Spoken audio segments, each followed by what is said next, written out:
এরকম দীর্ঘ time programme দীর্ঘদিন যাবত করতে পারতেছি না। আল্লাহ এরকম সুযোগটা আমাদেরকে করে দিয়েছে। এই সুযোগটার জন্য আমাদের কোনো কৃতিত্ব নাই। সকল কৃতিত্বের মালিকানা কার? সকল কৃতিত্বের মালিকানা যার, ওনার জন্য আমরা মন খুলে অন্তরের অন্তঃস্থল থেকে হৃদয়ের সবটুকু ভালোবাসা উজাড় করে দিই। আমরা তার এই মনিবের দরবারে একটিবারের জন্য শুকরিয়া আদায় করছি। সকলে বলছি আলহামদুলিল্লাহ।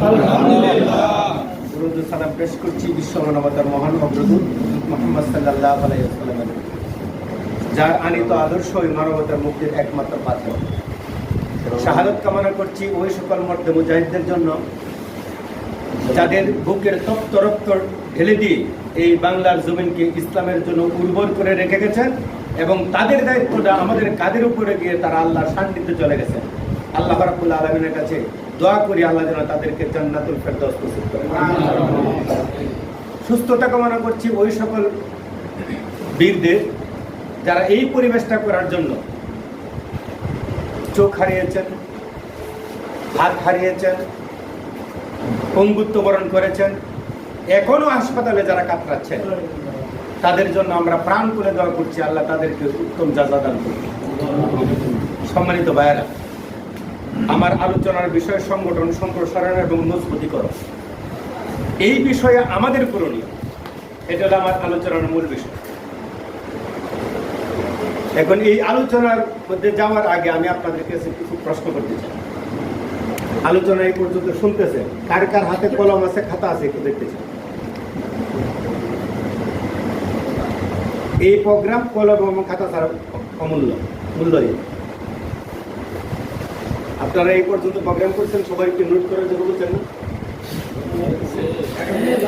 এই সকল আলোচনার জন্য নোট করতে হবে। আমি এই আলোচনার জন্য আমার কমপক্ষে 4 ঘন্টা সময় বেশি খরচ হয়েছে। আজকের এই আলোচনার জন্য আমার 4 ঘন্টা সময় খরচ হয়েছে। আলোচনার সময় মাত্র 40 মিনিট।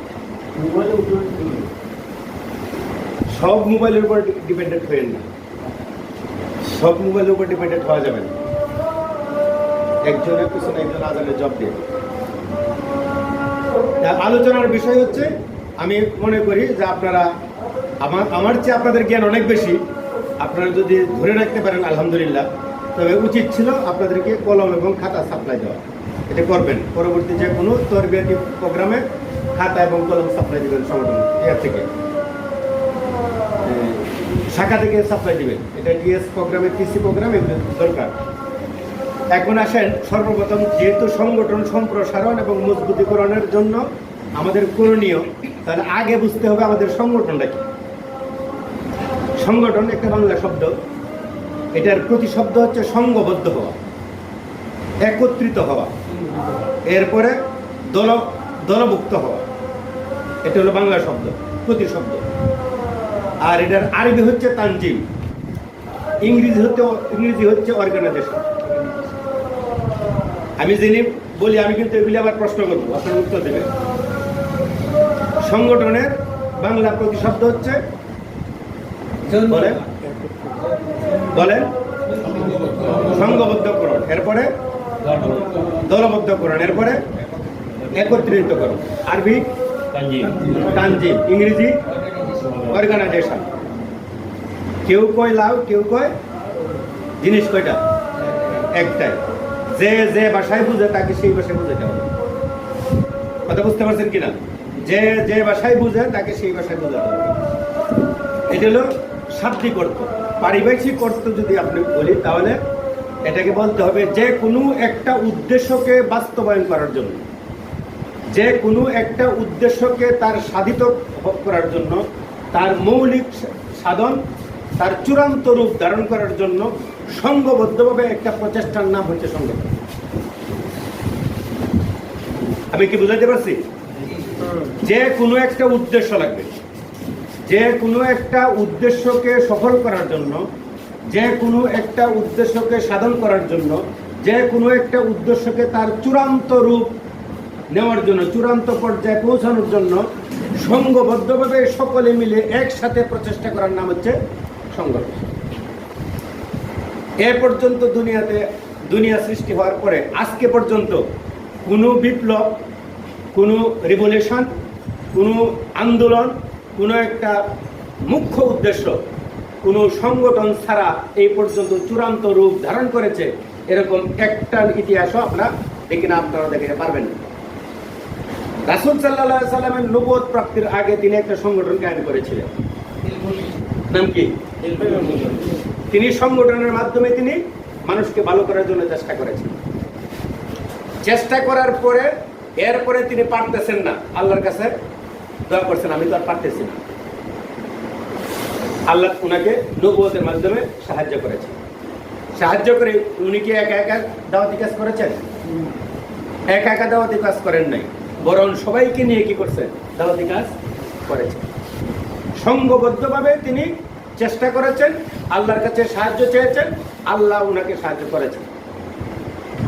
এখন আমরা ওই সিস্টেম ছাড়া যদি অন্য কোনো সিস্টেমে আমরা সংগঠিত হই, এই সিস্টেম ছাড়া অন্য কোনো পন্থায় যদি আমরা সংগঠিত হই, তাহলে আমাদের মুখ্যম যে বিষয় সেটা ফলপ্রসূ হবে না। এখন এইটা হলো সংঘবদ্ধ প্রতিষ্ঠা, হলো সংগঠন। কিন্তু আমরা কি সংগঠন করি না ইসলামী সংগঠন করি? বলেন, আমরা কিন্তু সংগঠন করি না, আমরা কি করি? ইসলামী সংগঠন করি। তাহলে ইসলামী সংগঠন কাকে বলে? সংগঠন হলো কি? কোনো একটা উদ্দেশ্যকে তার চূড়ান্ত পর্যায়ে নেওয়ার জন্য সংঘবদ্ধ প্রচেষ্টার নাম হচ্ছে সংগঠন, যার মাধ্যমে করেন সেটা নাম হলো সংগঠন। এখন দুনিয়াতে কিন্তু অনেক সংগঠন আছে, সবগুলি সংগঠন, কিন্তু আমরা কিন্তু শুধু সংগঠন করি না, কি করি? ইসলামী সংগঠন করি। তাহলে ইসলামী সংগঠন কাকে বলে? আপনারা কি কেউ বলতে পারবেন? ইসলাম প্রতিষ্ঠিত করার লক্ষ্যে সকলকে ঐক্যবদ্ধ হয়ে প্রচেষ্টা চালানো। এক কথায় ইসলামকে প্রতিষ্ঠিত করার জন্য, ইসলামকে তার আসল রূপে ফুটিয়ে তোলার জন্য, ইসলামকে আল্লাহর এই জমিনে সব জায়গায় সমানভাবে প্রতিষ্ঠিত করার জন্য সংঘবদ্ধ যে আন্দোলন, সেটাকে বলে ইসলামী সংগঠন। এটাকে চূড়ান্ত রূপে নিয়ে যেতে হবে। কারণ এটা পারবো কি পারবো না এটা আল্লাহর বিষয়, কিন্তু আমাদের কি করতে হবে? সর্বোচ্চ চেষ্টা করতে হবে। এটা শুধু চেষ্টা করলে হবে না, এই চেষ্টার নাম হচ্ছে প্রাণান্তকর চেষ্টা করতে হবে, প্রাণপণ চেষ্টা করতে হবে। হয় আমরা ওই জায়গায় চলে যাব, না হয় মৃত্যুবরণ করব। হয় আমাদের আন্দোলন সফল হবে, না হলে আমি মরে যাব। কিন্তু পিছনে যাওয়ার কোনো সুযোগ আমাদের নাই, পিছনে যাওয়া যাবে না। কথা ক্লিয়ার কিনা? ইসলামকে প্রতিষ্ঠিত করার জন্য যে সংঘবদ্ধ আন্দোলন, সেটা হচ্ছে সংঘবদ্ধ প্রচেষ্টা, প্রাণান্তকর প্রচেষ্টা, সেটার নাম হচ্ছে ইসলামী সংগঠন। আর এই সংগঠনের ব্যাপারে, ইসলামী সংগঠনের ব্যাপারে কি আল্লাহর কোনো কোরআনে কোনো বক্তব্য আছে? আছে, বক্তব্য আছে, অনেকগুলি বক্তব্য আছে। আমি সেদিকে যাব না, আমি শুধু এক দুইটা কথা বলি, আমি এই ব্যাপারে কথা শেষ করবো। এরপরে আমি চলে আসবো এই সংগঠনকে প্রতিষ্ঠিত করার জন্য আমাদের করণীয়। আল্লাহ তাআলা কোরআন শরীফের সূরা আলে ইমরান এর মধ্যে বলেছেন, ওয়াতাসিমু বিহাবলিল্লাহি জামিআন ওয়ালা তাফাররাকু। সবটা পড়লাম না, সময় তো কম, সবটা পড়লাম না। এতটুকু বললাম যে আল্লাহ বলছেন তোমরা সবাই মিলে আল্লাহর রশিকে একসাথে ধরো, ওয়ালা তাফাররাকু, এবং বিচ্ছিন্ন হয়ে। আচ্ছা বলেন, এখানে রশি বলতে আল্লাহ কি বুঝাইছে? আল্লাহ কি আকাশ থেকে একটা রশি ফেলাইছেন সেটা মানে ধরবেন? রশি একটা পুরো বাজার লোড করেছে, এটাকে আমরা ধরবো না। এই রশি বলতে আল্লাহ তাআলা বুঝাইছেন কোরআনকে। কিভাবে ধরতে হবে? সবাই মিলে। কিভাবে? এর মানে কি? সবাই মিলে এর মানে কি? সংগঠনের মাধ্যমে। কিভাবে? সংগঠনের মাধ্যমে। সবাই তো মিলতে হবে একটা সংগঠনের ভিতরে। কিন্তু আমার দুর্ভাগ্যজনক হলেও সত্য কথা, আমাদের এই রশিটা এক একজনে এক এক রকম রশি ব্যবহার করে। এই রশিটাকে এক একজন এক একটা মনে করে। উমুকরে বলে তারা কাফের, উমুকরে বলে এই দল মুনাফেক, উমুকরে বলে এই দল বেদাত, উমুকরে বলে এই দল এই, ওই দল সেই, এরা আকীদা ভালো না, এই সেই, যা কিছু সব। আল্লাহ তো কোরআন শরীফে ওই দলের কথা বলে নাই। আল্লাহ তো সবাইকে বলছে তোমরা সবাই মিলে আল্লাহর রজ্জুকে, আল্লাহর কোরআনকে সত্য পাবে, আর পরস্পর কি করো না, বিচ্ছিন্ন হয় না। অনেক দলের কথা বলতে, আপনি কি জামাত ইসলামের কোন নেতার মুখে শুনেছেন যে অমুক দল খারাপ, অমুক দল বেদাত, অমুক দল এই কথা বক্তব্য দিচ্ছে? আমরা এই কথা বলি না। আমরা বলি আপনি যেমন আমিও তেমন, আসেন সবাই একসাথে আল্লাহর রজ্জুটাকে সত্য করে।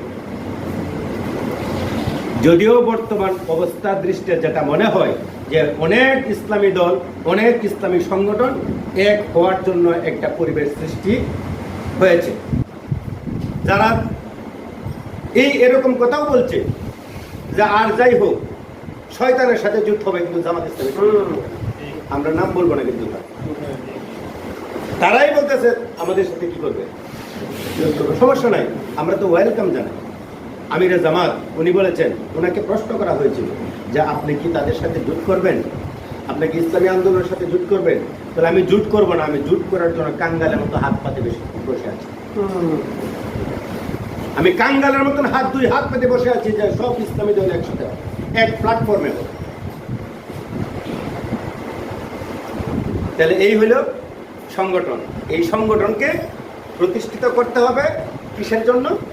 একটা কাজ, এটা হচ্ছে ইসলামকে প্রতিষ্ঠিত করার জন্য।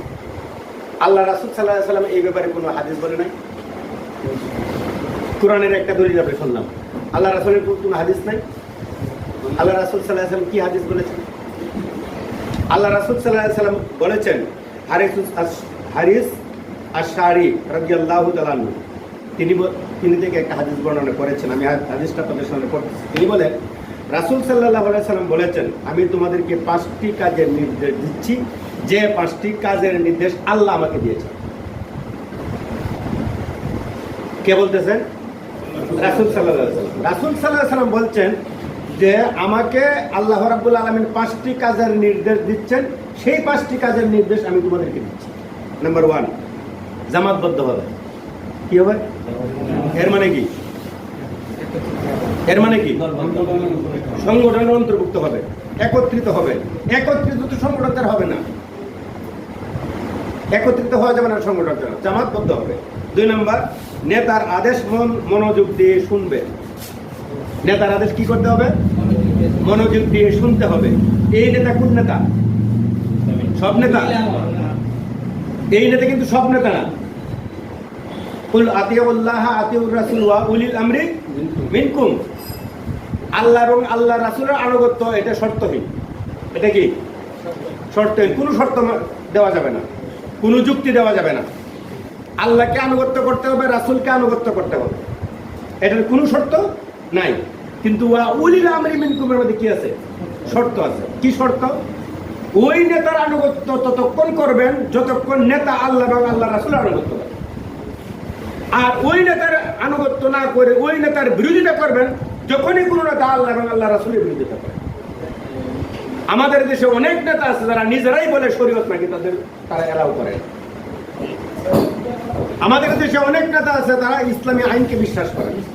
যখন ইসলামের কথা বলে, যখন কোরআনের কথা বলে, তখন তাদেরকে বলা হয় বলে মৌলবাদী। আসলেই তো আমরা মৌলবাদী, আমরা আসলেই কি মৌলবাদী। কিন্তু এই শব্দটা আমাদের ক্ষেত্রে গালি হিসেবে ব্যবহার করে। কথা বুঝতে পারছে? শব্দটা গালি হিসেবে ব্যবহার করে। আল্লামা মরহুম দেলোয়ার হোসেন সাইদি তিনি বলেছিলেন, আমরা মৌলবাদী, আমরা আছি মূলে, তোমরা আগায় থাকো। মূলে থেকে চাকরি দিব, মামার বাড়ি দিল্লি গিয়ে করবা। আমরা কিন্তু মূলেই আছি। মূল মানে কি? মূল মানে কি? মূল মানে এমন একটা শব্দ মৌলিক, যে শব্দকে বাংলে ওই শব্দ ওই বিষয় ছাড়া আর কিছু পাওয়া যায় না, তাকে বলে মৌলিক। তা আমরা ইসলামকে বাংলা আর কিছু পাওয়া যাবে? ইসলাম মানে ইসলামী, ইসলাম মানে আর কিছু। যারা বিজ্ঞান সায়েন্স নিয়ে পড়ছেন তারা মৌলিক পদার্থ, যৌগিক পদার্থ এগুলি পড়ছেন না? মৌলিক পদার্থ হচ্ছে ওই পদার্থ যে পদার্থকে বাংলে এই পদার্থ ছাড়া আর কোনো পদার্থ পাওয়া যায় না, তাকে বলে মৌলিক পদার্থ। তো আমরা যদি মৌলবাদী হই তাহলে আমরা মৌলিক সত্য হচ্ছে আল্লাহ। আল্লাহকে বাংলা আর কিছু পাওয়া যাবে না। আল্লাহ মানে আল্লাহ। এটা মৌলিক। ওই সেন্সে আমরা কি মৌলবাদী, কথা সত্য, কিন্তু এই শব্দটা ব্যবহার করে আমাদের গালি হিসেবে আমরা এর তীব্র নিন্দা জানাই। আমরা ঠিক আছে, কিন্তু এটা গালি হিসেবে ব্যবহার করা যাবে না। সম্মানিত ভাইরা, রাসূল সাল্লাল্লাহু আলাইহি ওয়াসাল্লাম যে কথাটা বলছেন, 2 নম্বরটাই বলছি, নেতার আদেশ মনোযোগ দিয়ে শুনতে হবে। 3 নম্বর হচ্ছে নেতা যে আদেশ দেন সেই অনুযায়ী কাজ করতে হবে। 4 নম্বর হচ্ছে আল্লাহর অপছন্দনীয় কাজ যেগুলি সেগুলি বর্জন করতে হবে। এরপরে 5 নম্বর হচ্ছে আল্লাহর পথে জিহাদ করতে হবে। এখন তো আর জিহাদের সমস্যা নাই, কিন্তু 1.5 বছর আগে জিহাদের শব্দটা উচ্চারণ করে গ্রেফতার করা যায়। একটা ইসলামী আন্দোলনের অথবা ইসলামী একটা বই পাইলে এটা জিহাদি বই বলে তাকে অ্যারেস্ট করা হবে। জিহাদের হুকুম কি? নফল। বলে জিহাদের হুকুম কি? ফরজে কিফায়া। ফরজে কিফায়া নাকি? আপনাদের সবার পক্ষ থেকে আমি যদি করি আপনার দায় মুক্ত, এরকম। ফরজ মানে কি? ফরজ মানে ফরজে আইন, সেটা। জিহাদ মানে কি? ফরজে আইন। একটা ফরজ ইবাদতের ক্ষেত্রে মুসলমানের দেশে জন্মগ্রহণ করে যে দেশের মুসলমানের সংখ্যা 90%, ওই দেশে জিহাদ শব্দটা উচ্চারণ করা যায় না। ওই দেশে জিহাদ নাম ইসলামিক সাহিত্য হাতে নিলে জিহাদি বই হয়, আর জিহাদি বই থাকার অপরাধে একটা মুসলমানকে গ্রেপ্তার করা হয়। যে গ্রেপ্তার করে সেও মুসলমান, যে বিচার করে সেও মুসলমান, যাকে জেল দেওয়া হয় সেও মুসলমান, যে সাক্ষী দেয় সেও মুসলমান, যে ফাঁসি দেয় সেও মুসলমান। আমরা নামে মুসলমান। চিন্তা করা যায়? এটা ফরজ, ফরজে আইন। যিনি গ্রেপ্তার করেছেন তিনি ওনার উপরে তো ফরজ, যাকে গ্রেপ্তার করা হয়েছে ওনার উপরে ফরজ। এরপরেও আমরা এটাকে কি করছি? এভাবেই নিচ্ছি, আলহামদুলিল্লাহ। এখন জিহাদের কথা আরো কিছু বললেও সমস্যা আপাতত নাই। ইসলামী আন্দোলনকে বাস্তবায়ন করার জন্য যে পরিবেশ বাংলাদেশে এখন বিরাজ করতেছে, এই পরিবেশটা শুভনীয় নয়। এই পরিবেশটা শুভনীয় নয়, কথা বুঝতে পারছেন? কারণ এরকম অবারিত সুযোগ ইসলামী আন্দোলনের জন্য প্রযোজ্য না। ভাই আপনি চলে যাবেন। ইসলামী আন্দোলনের এত সুন্দর পরিবেশ, এটা ভালো লক্ষণ না। আপনারা কি মনে করতেছেন এই পরিবেশটা এভাবে থাকবে? যদি এই সুযোগটা আমরা কাজে না লাগাইতে পারি, এটার জন্য মাসুল আমাদেরকে দিতে হবে। এই অবারিত সুযোগ আল্লাহ তাআলা আমাদেরকে দিয়ে দিয়েছেন। এই অবারিত সুযোগটাকে কাজে লাগানোর জন্য আমাদেরকে প্রাণপণ চেষ্টা করে আমাদের লক্ষ্যস্থলে পৌঁছতে হবে। আমাদের ইসলামকে বিজয়ী হিসেবে আমরা রাষ্ট্রীয়ভাবে কায়েম করতে চাই। এটা চূড়ান্ত পর্যায়ে নিয়ে যাওয়ার জন্য প্রাণান্তকর চেষ্টা করতে হবে। যদি চেষ্টা না করি, আল্লাহ কিন্তু আমাদেরকে ক্ষমা করবেন না, এই সমাজ আমাদেরকে ক্ষমা করবেন না, এই রাষ্ট্র আমাদেরকে ক্ষমা করবেন না। অতএব এই সময়টা, এই সুযোগটা, মুখ্যম সময়টা কাজে লাগাতে হবে। সবাই রাজি আছে তো? সবাই লাগাতে হবে। এখন যদি আমি বলি যে আল্লাহ রাস্তায় যদি দান করেন 1 টাকা, তাহলে 10 টাকা দিবে, এটা সবাই জানে। আসলে শব্দটা এরকম না। আল্লাহ রাস্তায় 1 টাকা দিলে কমপক্ষে 10 টাকা দিবে। দেখি শব্দটা কি? কমপক্ষে। এর মানে বেশির কোনো সীমানা নাই। তাহলে আল্লাহ রাস্তায় দান করলে, যদি 1 টাকা দান করলে কমপক্ষে 10 টাকা দেয়, তা আল্লাহ রাস্তায় 1 ঘন্টা সময় ব্যয় করলে আল্লাহ বুঝি থেকে বাড়ায় দিবেন না? আপনাদের কি ধারণা আল্লাহ কম দেন?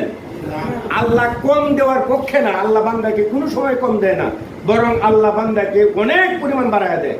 এমনকি হাদিসে এরকম আছে, কোনো পরিমাণ দান করা, একটা সরিষার পরিমাণ দান করা, এই সবটুকু আল্লাহ উহুদ পরিমাণ সমান বাড়ায় দেয়।